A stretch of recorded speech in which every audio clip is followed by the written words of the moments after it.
and then I'm going to ask you, how can people get a hold of these books? Okay. And They'll then, bring in Parchment Terrace. Yep. yeah, and Amazon, I guess. Amazon, yep. And Amazon, so forth. And then I'm going to ask you how you became a poet. What motivated you to do this? When did you start doing this? Okay.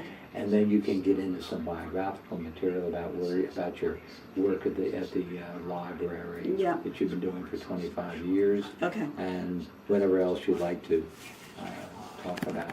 And then you could at some point mention Mike. Yeah.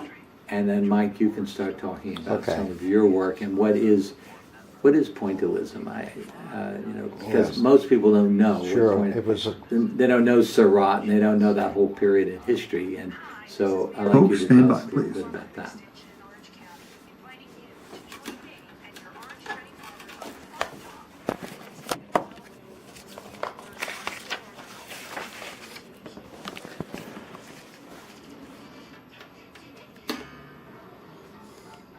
Hello, everybody. We are back. This is Dr. Richard Hull, and you're tuned in to History Alive. And I have this morning as my two distinguished guests, Laurie and Mike Byro, husband and wife. And they are quite a team. Laurie is the poet. Mike is the artist.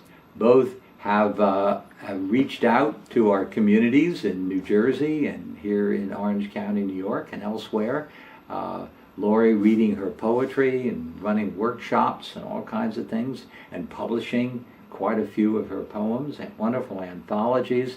And Mike has done some of the artwork and some very interesting artwork and beautiful artwork and artwork that he has exhibited around here in these parts and elsewhere and is available for purchase, I guess. Yes, it is. So Laurie and Mike, welcome to History Alive, and this is History Alive because, and this is one of the reasons why I was attracted to Laurie's works, is because she takes historic figures like Gertrude Stein and Alice B. Toklas and so many people and builds them into her poetry. Thank you. And I think that's wonderful. I love that. And that's what this show is all about. Bringing history alive, taking historical events and figures and including them in your poetry or historical novels or your artwork or whatever. It's helping all of us to contextualize the things that we're excited by and interested in and challenged by today, to put them in context so we can better understand where they have come from and how they evolved into the wonderful creative acts that we see in our society today. Okay, so I welcome you to WTBQ, a radio station worth listening to, and another one that's very much worth listening to and has been acquired by WTBQ, and that's WGHT. That's broadcast out of northern New Jersey on 1500 AM. So you can tune into both, and these shows, by the way, are podcasted through the courtesy of the Albert Wisner Public Library. So if you miss a part of it or want to come back to some of it, you can do that by going to the library and just clicking WTBQ.org or the library itself. The library is online, and just type in Richard Hull and History Alive, and you'll see the menu of all the shows that I've been doing over the last nearly 5 years. Okay, so Laurie, tell me a little bit about some of your works. Well, you mentioned the library, and recently we had a film called Art Addict, which is about Peggy Guggenheim. And so I talked about, my desire to get to know about Peggy Guggenheim and her gang in, I call them the gang, but all these poets did like salon type of poems, Gertrude Stein, and not poems, but they had different people, characters come to their salons, which I was fascinated with. I started out writing personal poems. I think Tracy K. Smith is the Poet Laureate of the United States currently. And we all have to Now, Laurie, when you said you started out, what do you mean by that? Well, like 20 years ago? 25 years ago. My brother was very ill. He was terminally ill. And I just started writing a little bit. And I met Robert Hass, who was the Poet Laureate of the United States at the time. And he said, my name was Laurie, and people were calling me Laureate when I started writing, about poetry. And Robert Hass said to me, well, they call me the poet laundromat, so you can always go. So he relaxed me and said to me, just read as much as you can before you start writing poetry, because that will help you enormously. So when I go see my brother who was very sick, it gave me a communication to discuss with him things that normally would have been more difficult to discuss, but I could do it in a poetry way. And that helped me. And it helped him, I think, too. But then you get bored with your own stuff, your family stuff, and you want to move on from there. And so I started really enjoying the research end of it and looking into different characters that I really wanted to know more about. And a lot of that is historical research, too. You're getting into the biographies of these people and the impact that they have had on culture, civilization. Well, Van Gogh, the At Eternity's Gate movie just came out, and before that I think it was called Loving Vincent or something like that, right? And that was all done through his paintings. It was superimposed through his paintings. And they make the idea that he had gone into a fight with Gogh, and actually his ear was severed in the fight. Yeah. Okay? Oh, really? That's what they had said. That's what they said, yeah. And we were talking about going to Provence, and he lived in Provence. So I started looking into that more, and I found out that the bullfighters will actually take the ear off the bull and present it to their lady love to try to impress their lady love. Wow. And so when he was going through that psychotic time he was going through, I wrote a villanelle kind of about that, thinking perhaps it was that made him remove his ear rather than good for you. So that was the premise of that. And that was my latest book, Due, which is about Van Gogh and Isadora Duncan, but then other historical figures as well, probably. Now, who is Isadora Duncan? I think a lot of our listeners don't know who Isadora She was Duncan. an avant-garde artist. She was a famous dancer. She was the one that would dance in togas, and she'd be barefoot, and she made quite a difference in the world of, she didn't like ballet and that whole idea of that. And during that time, And when was that time? So it was back in the 20s.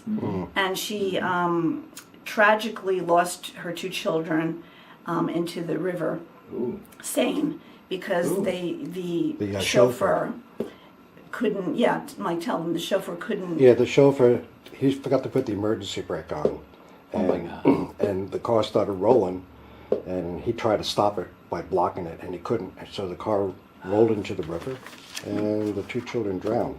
Right. Boy. Right. So I wrote about that. I wrote from the perspective of. Look at this wonderful artwork. Yeah, Mike, your work is fantastic.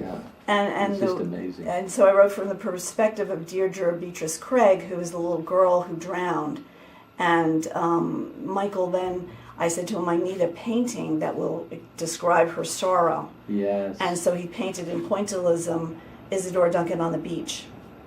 And so then Cowboy Buddha is the publisher, and the woman I work with is excellent, and she said, I'll put the poem onto the page, So that's how that came about. And the libraries, I have been doing a library circle for over 20 years now. In New Milford? In West Milford, West actually, Milford. yep. I was in Allendale for a long time, and then I was doing that there a long time.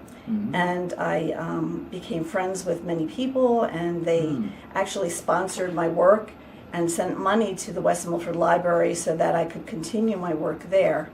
So I have funding there for about 5 years. Wonderful. And then after that, we might go to Warwick. It depends on what happens, with funding, etc. But my circle's my real joy, because we get to discuss important people, not amateur hour me, and so that's when we talk about.